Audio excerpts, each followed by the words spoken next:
guys, welcome back to my channel. This is Aparna Jatin Shah. For all those people who are new here, thank you so much for connecting with us.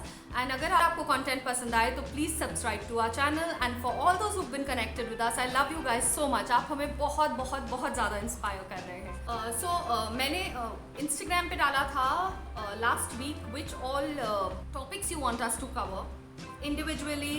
Jatin और मेरा साथ में. So 4 or 5 people said we want you to discuss about finance from a women point of view. तो मुझे बहुत ज़्यादा from what is right wrong वो नहीं पता, but फिर मैंने वापस डाला था अपने Instagram story में what all would you like me to discuss, जो मेरा खुद का personal experience है. I am not from a banking or finance background, but ये मैं follow करती हूँ. It could be right or wrong. So these are the questions जो आए थे, उसमें से around 4 or 5 मैंने लिए हैं, and I'm going to discuss that with you guys. These are totally my point of view. So I guess we're ready to start. So the first question is, what are your views on credit cards and loans? I don't believe in keeping credit cards. मेरे पास credit card है, but मैं उतना ही expense credit card से करती हूँ जितना मेरे savings account में होता है फॉर दैट मंथ जो मैंने डिसाइड किया हुआ है, that particular amount. Credit card I only keep because उसमें बहुत सारे कैशबैक्स होते हैं. You get a lot of more offers, you have access to airport lounges and all. So those are the reasons only that I keep credit card. I never मैं कभी credit card इसलिए नहीं रखती कि मेरे पास होगा नहीं तो मैं क्रेडिट कार्ड से यूज़ कर लूँगी और बाद में पेमेंट कर दूँगी. कभी मेरे कोई चेक्स आने भी होते हैं, so I personally don't spend assuming कि वो अभी नेक्स्ट मंथ मेरा चेक आने वाला है तो स्पेंड कर दो. I don't do that until it is there in my account. I don't use the credit card. I also personally I don't believe in taking loans. I know it could be right or wrong for people, but मुझे ऐसा लगता है that I try and achieve that amount and then I buy that thing. For salaried people it's an easier thing to go and take a loan, but I'm not a salaried person. मेरा जो work होता है वो कभी बहुत height पे रहता है, कभी एकदम से लो हो जाता है, तो मुझे बहुत टेंशन होती है जब मेरी इनकम कम अगर हो जाती है. तो अभी जैसे मेरा स्पा 2 महीने से is not working because of government regulations. तो I don't like to take any added responsibility on myself जहाँ पे मुझे ऐसा लगता है कि मेरी सेविंग्स स्टार्ट हो जाएंगी यूज़ होना. So I don't believe in taking loans. या बिगर फर्म्स ऑब्वियसली जो IPOs एंड ऑल लॉन्च करते हैं, they are of that level कि उनको नेक्स्ट लेवल पे पहुँचना होता है तो वो जाते हैं. But as an individual person I don't believe in credits and loans and everything. The next question is, do you believe in spending और सेविंग? जब तक I was a youngster till my father was there, मेरे पास अगर 500 रुपये मेरी wallet में होते थे या 5000, my hands used to start itching. I used to be like shit, I have money, I need to spend. So मैं उस फेज़ में बहुत साल रही हूँ when spending was all I needed. उस टाइम मुझे फाइनेंशियल नॉलेज सिर्फ इतनी थी कि आपके पास पैसे नहीं होते हैं, आप पापा को फ़ोन करते हो और वो आपके बैंक में अकाउंट में डलवाते हो और आप ATM से निकाल लेते हो. That was the only financial education I had. But when my father went and I became a mother, I believe in spending and saving on a equalized way. मैं बहुत डिप्रेस हो जाती हूँ अगर मैं न्यू चीज़ें नहीं खरीदती हूँ, but I make sure that I don't overspend. I have a budget of my income and उसका some percent I believe in spending. And जो मेरे फादर से मुझे आया है या जतिन मुझे देते हैं, उसमें मेरा शॉर्ट 4 फिल्ट्रेशन प्रोसेस होता है. लाइक आई इन्वेस्ट, एक फर्स्ट होता है स्टेप ऑफ माई फादर और Jatin giving me the amount. Second होता है दैट आई इन्वेस्ट, उसका जो इंटरेस्ट आता है I reinvest. So basically I have 2 principle. एक मेरा प्रिंसिपल होता है जो मेरे पास रिसीव होता है कहीं और से, फिर मैं उसे 2 बार और री इन्वेस्ट करती ही हूँ. थर्ड टाइम जो इंटरेस्ट आता है that is what I spend on myself. So I've basically built 3 times the income and then I spend.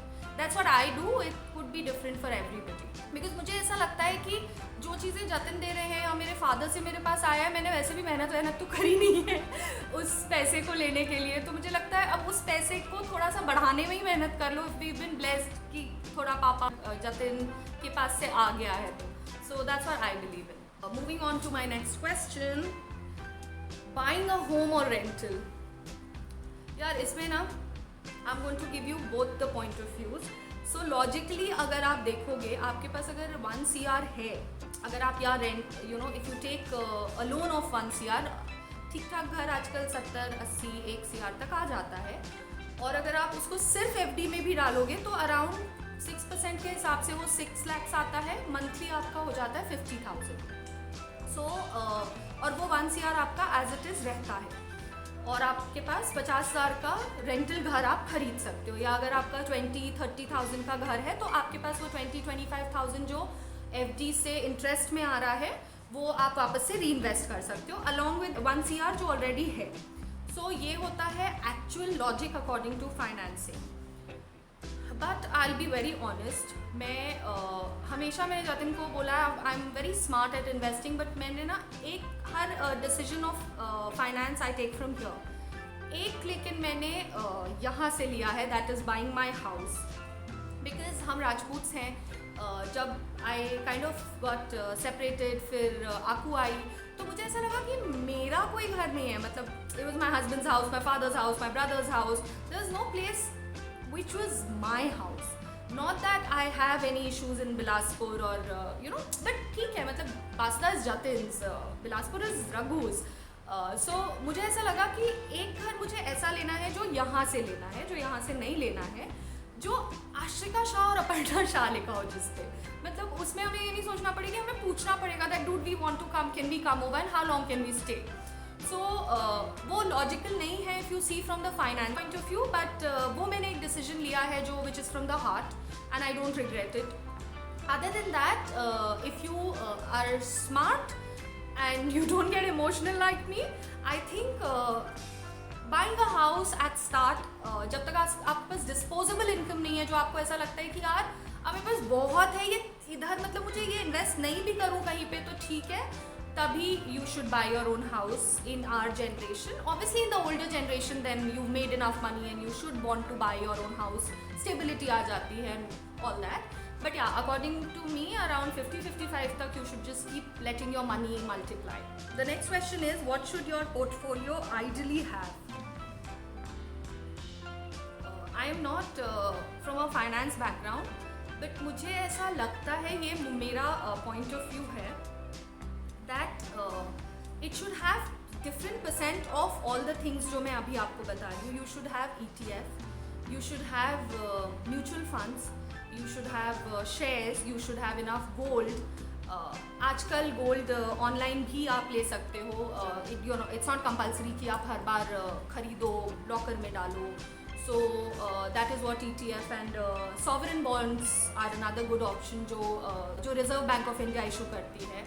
Along with that, कुछ government policies like PPF, Sukanya Samriddhi, ये मैंने ले रखे हैं because they don't give very good returns, but I feel they are more वो थोड़ा सा मुझे और सिक्योर्ड फील होता है. Then at the end FDs are very important because liquidated funds are very important for emergency. So these I think a mixture of all this. अब ये आप पे डिपेंड करता है. जैसे जतिन के पास शेयर्स थोड़े ज़्यादा रहते हैं मुझसे, मैं थोड़ी सी फट्टू हूँ, मुझे तुरंत टेंशन होने लगती है शेयर्स में डाले कम हो जाएगा पैसा, तो मैं थोड़ा ज़्यादा कम इंटरेस्ट मिले बट थोड़ा और सिक्योर्ड हो, मैं उसमें डालती हूँ. जतिन डालते हैं जिसमें थोड़ा ज़्यादा इंटरेस्ट मिले और थोड़ा सा ही is good at taking risk. So you should see how many people are dependent on you. In my case and Jatin's, nobody else other than Ashrika is dependent on us financially. तो हम थोड़ा और risk ले लेते हैं at this age. हम अगर थोड़ा सा if we go down also तो हम थोड़ी और मेहनत करके ऊपर आ जाएंगे. So हम थोड़ा सा रिस्क ज़्यादा लेते हैं. If you are in your 55s or 60 तो आप रिस्क ऑब्वियसली कम लोगे. अगर आपके ऊपर आपकी मदर डिपेंडेंट है फाइनेंशियली, बच्चे हैं, आपकी वाइफ वर्क नहीं करती है, तो आप लो रिस्क लोगे. तो ये सारी चीज़ें आपकी पोर्टफोलियो में बहुत मैटर करती हैं. After which you should make sure that you are making your portfolio. Next question is, what are the things that you should not be without at all financially? Okay.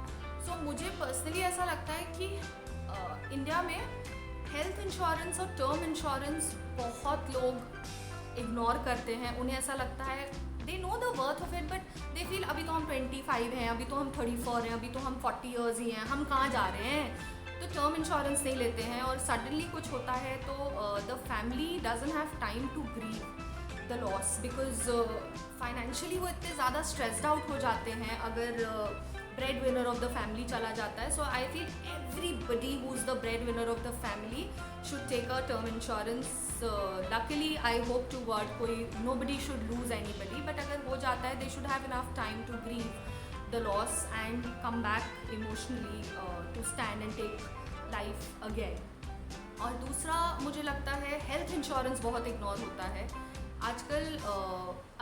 If you really believe in good medication, which I do because my father's from is also a doctor, तो मुझे ऐसा लगता है कि मैं कभी भी medication में कॉम्प्रोमाइज़ नहीं करती हूँ। So I feel it is very important कि चाहे वो छोटा सा बच्चा हो, ओल्डर पीपल हो, हम लोग के एज के लोग हो, यंगस्टर्स हो, सबके हेल्थ इंश्योरेंस होना चाहिए, because that gives you the power of taking the right medication in the best of the places. So I think ये दो चीज़ें लोगों को कभी भी इग्नोर नहीं करनी चाहिए।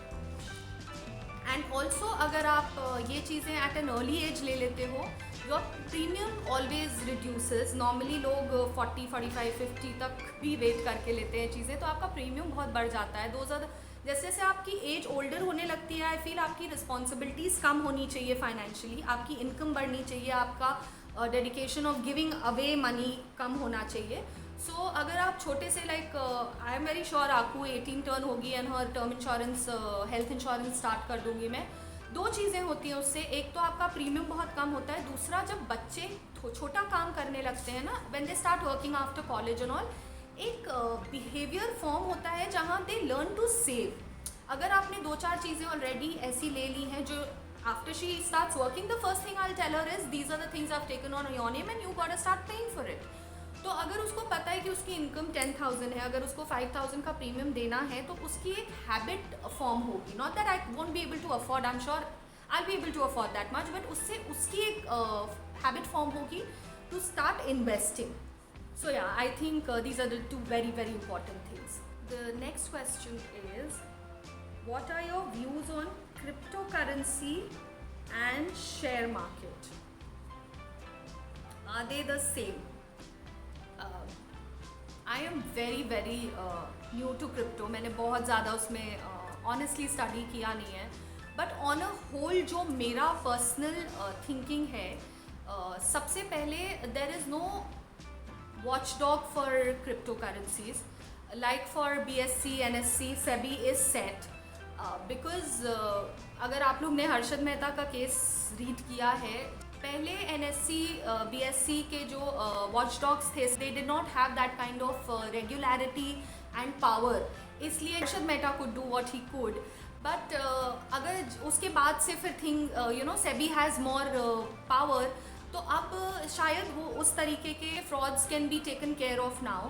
एंड आई जस्ट फील कि जब सेबी वॉज ऑलरेडी देयर और उनके पास पावर्स नहीं थे, तब इतने बड़े फ्रॉड्स हो जाते थे। तो क्रिप्टो करेंसी में तो वॉच डॉग्स हैं ही नहीं। It's not whether they have good power और bad lesser power, there is no watchdog. You cannot go and file a petition for cryptocurrency anywhere, at least in India, I know. So मुझे ऐसा लगता है I would not invest in cryptocurrency for now.